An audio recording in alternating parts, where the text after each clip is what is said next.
Hey Legionnaires, welcome back to another video. I'm Omega on Edge, and this time we're going to be focusing on our Crimson Fist, talking about the hard lines and details on our miniatures. Let's get it.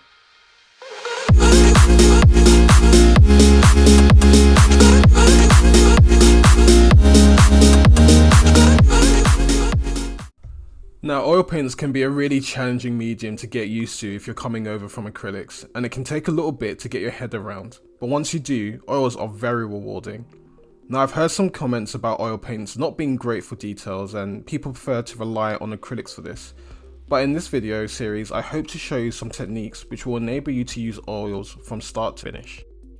Some beautiful art has been produced in the past with oils as the only medium, and masters of the past had to learn to use ways to create extreme detail through a combination of brushstrokes and refinement. In order to recreate an object and make it appear convincing rather than stylistic, oil painters would spend time refining their work and bringing it to the next level. This goes for soft strokes and hard lines, and this can be summed up with knowing when and when not to blend. Let's take this beautiful work from Caravaggio.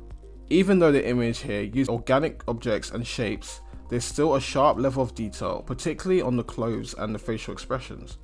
Even in his work of the head of Medusa, you can see the definition in the eyes, teeth, and even some of the snakes from behind.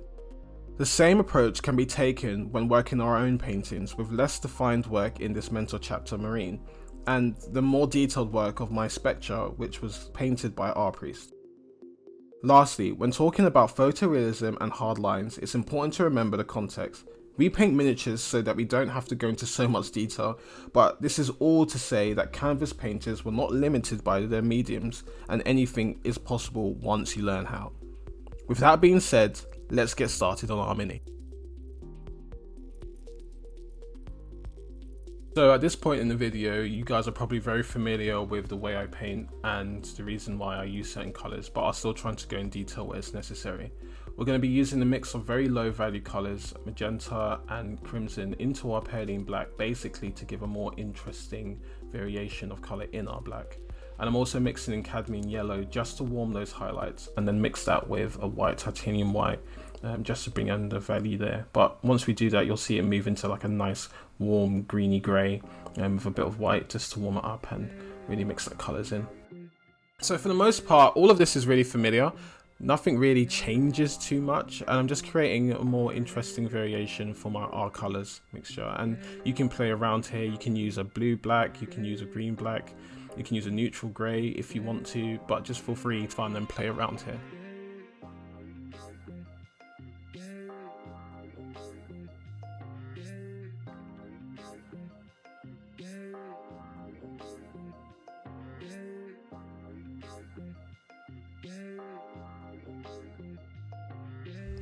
So the first thing is applying that prime glaze over the whole of Bolter and all the areas that we want to paint black.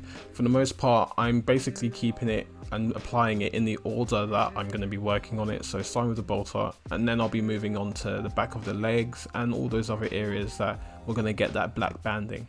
You can also use it on these rounded areas too if you intend to paint them metallic, or you can also just leave them black if you want to, and we can layer on top of them afterwards. Okay, so once that area has dried a little bit, I then start applying my prime glaze onto it, and I'm just making sure that I'm following the same technique that we've been using for the rest of the armor. If you guys have watched the rest of the videos, then this should be really familiar to you, and it should be really easy to follow. Just remember to take your time, and after you apply a layer of paint, be sure to blend it out afterwards. And we can continually layer on top of this if we want to make it more stark or strong.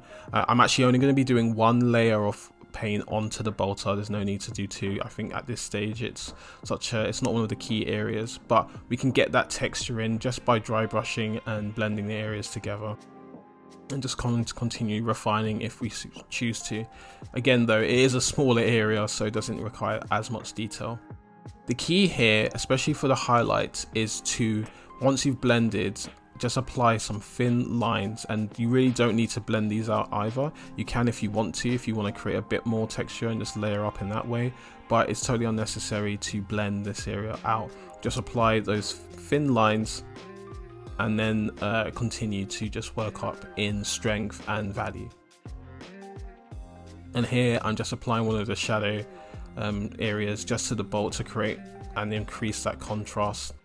Part of it is the glossiness reflecting from the light that I'm using, but also it's actually just the strength of some of the paint that I'm using as well. So I'll just reinforce that to bring in that contrast back, and here you can see what I've done it, and I'll just blend those edges into that shadow area and just work on that transition.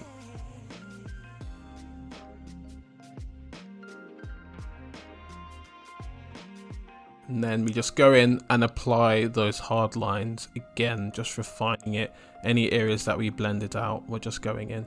And essentially this is how we do our hard lines. I think at this scale we can do more. This will be the same for when we get onto the armor, when we get onto the eyes. It will just be a very similar technique, and we're just constantly, I guess, like stippling almost whilst we're applying that paint. And here is a good example of actually doing that stippling. So I've got a larger fill bit brush that I think it's pretty much dead at this point. I've overused it. And I'm just applying some texture onto the metal area, the metal casing. And to be honest, I'm not going to do too much detail in this area. We can just simply blend it out afterwards.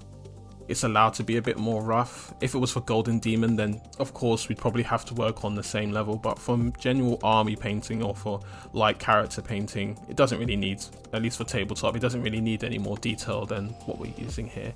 So here again, I go in with my really thin 00 brush, and I'm just applying that texture in and blending out when necessary.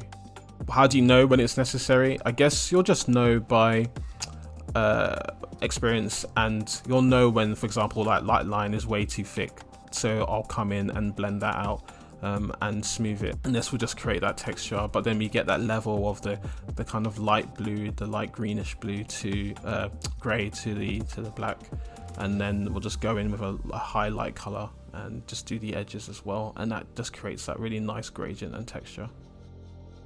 So now I'm just going over that area on the opposite side, similar technique, just using my brush to apply those lines, and then going with a higher value and just apply that onto the edges. I really want this nice scuffed look on my bolter casing, like he's been using it for a while, like it's been following him, like he's like had to bludgeon or hit someone with it, maybe the bolter itself got hit. I mean, these things are huge, right? So there's a high chance that they themselves would be scorched by a las fire or other weapons.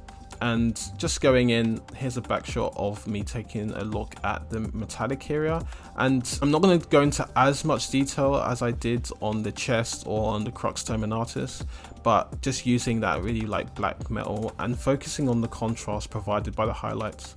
And again, just take your time with this step, guys. It should be quite fun and kind of therapeutic. Try not to worry too much, but remember just to keep it on the edges. You want that contrast. I think as you continue to stipple up, you'll get that kind of metallic look that you'll be going for. The important thing again is the value and the contrast. Now, I never really drill my bolt casings. I'm a bit lazy like that. I always end up messing it up. And also what I intend to do is actually just paint the casings and using the lighter paint as the I guess the circle as the barrel where the bolt shell would be released from. But again, you can just see like just blending that edge again to make it seem metallic, give it that texture, and that's just like the power of oil paints. So just knowing when to blend, and now I'm just going over again, and I'm just going to do some edge highlights. But anytime you feel like you're messing up, feel free just to go in and blend that out and smoothen that transition.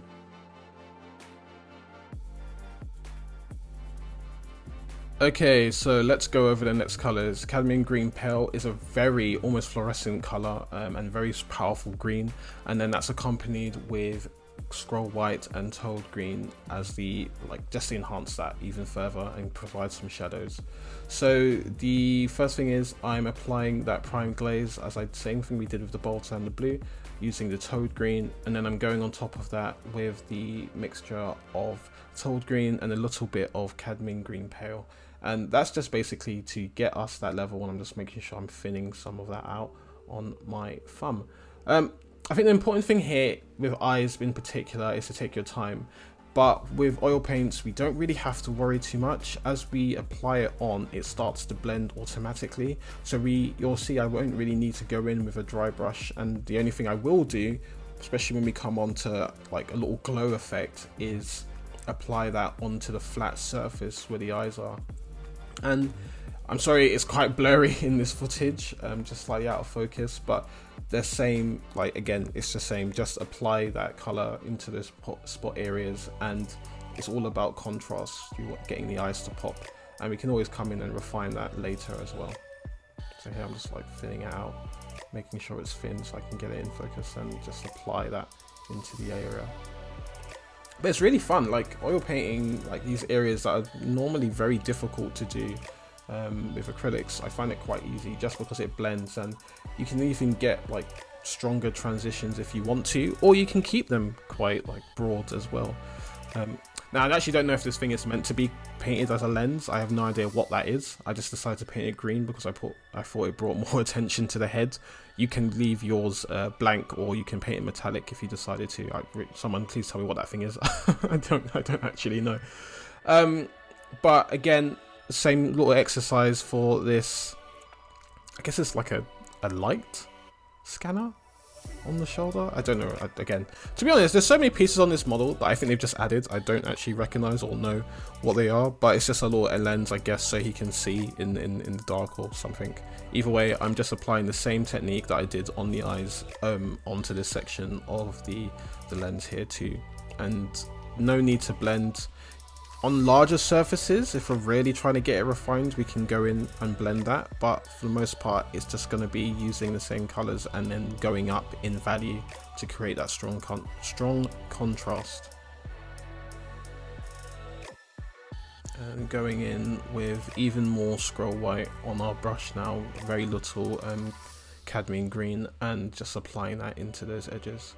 So one of the things I did notice when I did this is that I lost some of those hard edges. So I've just gone in with toad green again and a tiny bit of Preylene Black onto those edges just to refine the gap and bring back that contrast.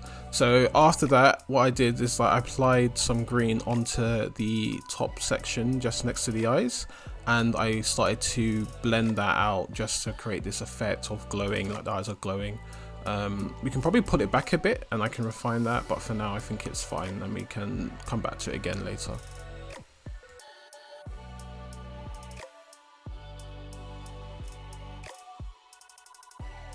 For the ammo casing, I basically used a mixture of these three colours, focusing on the Beauty Me first from 502 Absalom, and I apply that as a prime glaze over the ammo casing. Once I've done with that, I then go over again with Cadmium Lemon, and that just brings out the gold effect, and it's a really powerful yellow, so it just makes it look really strong.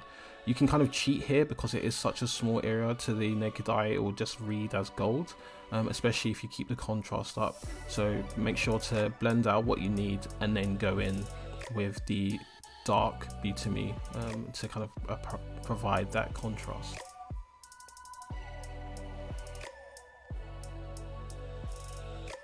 So for the purity seals though, I made a mixture of Cadmium Lemon and Beauty Me together, 3-to-1 mix, just to make a warmer brown, and I applied that over the surface of the purity seal.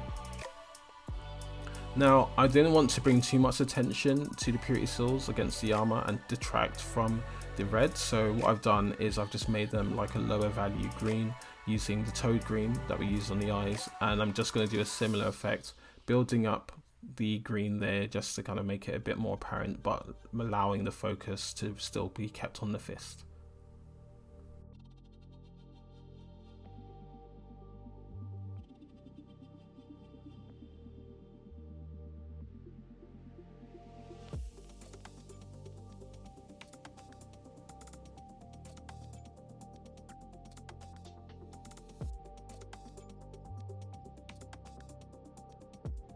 For this last part, go again by adding some scroll white. Pure scroll white will actually come out very dark as it blends, so you can see here that I've just got this like tattered dirty cloth looking color on the model, and I'm just going to blend that in, but we can go over that again if we want to push it even further.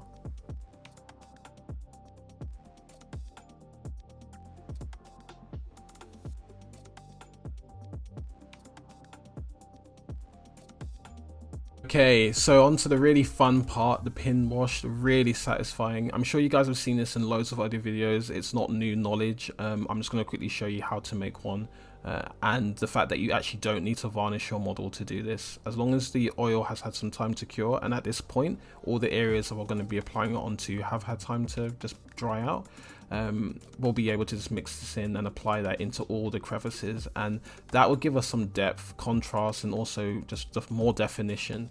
So this is really relaxing and really fun, so really simple. Just enjoy this step, guys, and I guess make sure you're just using a brush with a good tip, because you don't want it to kind of just be splat all over. The nice thing is that we can just rub it out and with some white spirit, and it won't damage the work underneath. The only thing we do need to make sure is that we're just not going over too much of our previous work, and we're just being a bit more mindful with our placement. It doesn't have to be in every crevice, because if the light gathers there, it would kind of just prevent there from being such a dark mark anyway. But what we can do is just make sure that we're just going into all those edges where we want to add a little bit more definition. So yeah, you can see I've applied it onto the face. I'm going into all of those gaps where I basically didn't have time to put any paint in, and I'm just bringing in that definition again, making it a lot deeper and adding in some shadows. And it's actually quite nice not to use like a brown or black, but use a mixture of the purple and magenta to create that shadow area, just because it adds some warmth to color, and we can apply it to different areas as well. So here the amber casing is dried quite a bit, so I can apply a really thin layer, and I can just go into all those gaps and just add in the color too.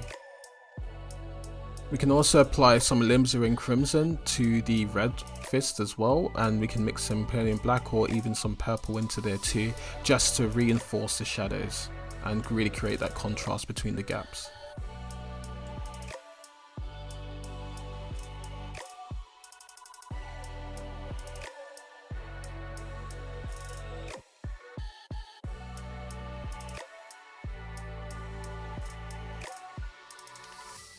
So for this next part, all we're going to be doing is focusing on building texture on the blue armor. So we can actually use some scroll white, titanium white and cobalt blue, using the lighter color from that mixture that we made in our previous video. I think episode 1 and 2, you can essentially use those. And all we're going to be doing is just creating little scratches, keeping our brush really thin and blending out any of the ones that are too thick.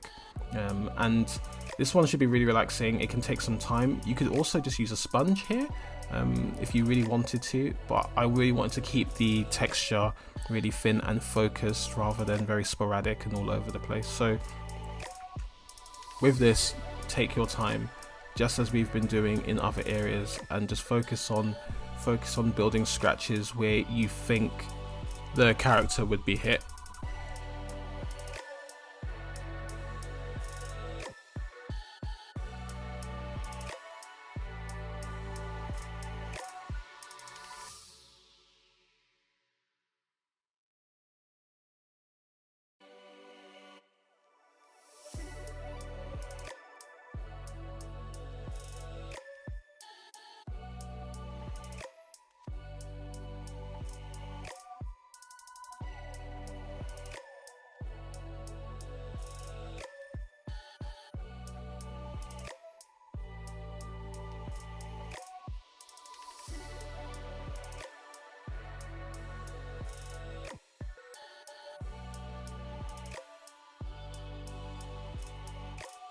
So you'll also notice I've placed some really bright dots on the shoulder, and I'm going to blend those out. I'm letting them cure just for a couple of minutes before I go over to them, and then I'll take a dry brush and just blend those areas out. But for now, I'm just keeping my focus on areas like the head, the chest area, just making those highlights where I think the light would gather, and trying to keep the focus on the brightest part of my brush.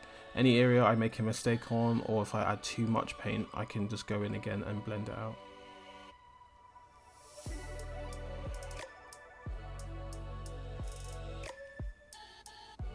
I think with this part, it's really important to try and use the tip of your brush if you can. Using the edge can be really helpful, like I'm using here, just for like small areas, but I think actually for proper refined areas, you want to just be focusing on using the tip if you can.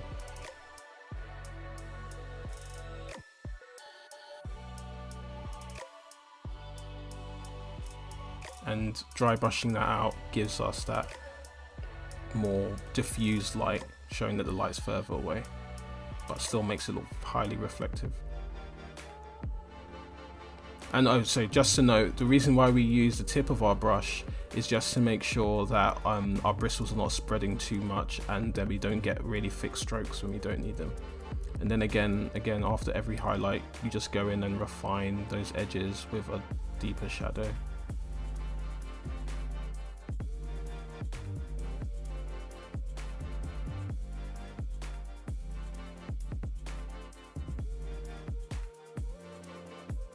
And there it is, there is our highlighted model. So in the next video, I'm actually going to be focusing on decals and the base. So really looking forward to sharing that with you, and I hope you enjoyed this video. I know there's actually a lot of subjects to cover, but hopefully that was really clear. And if it wasn't, of course, feel free to message me and let me know in the comments below. I'll have an announcement in the next video, so stay tuned. And the next one will be our last one. So thank you for sticking on this tutorial process of painting a Crimson Fist, and I'll see you in the next video. Until next time. Bye bye.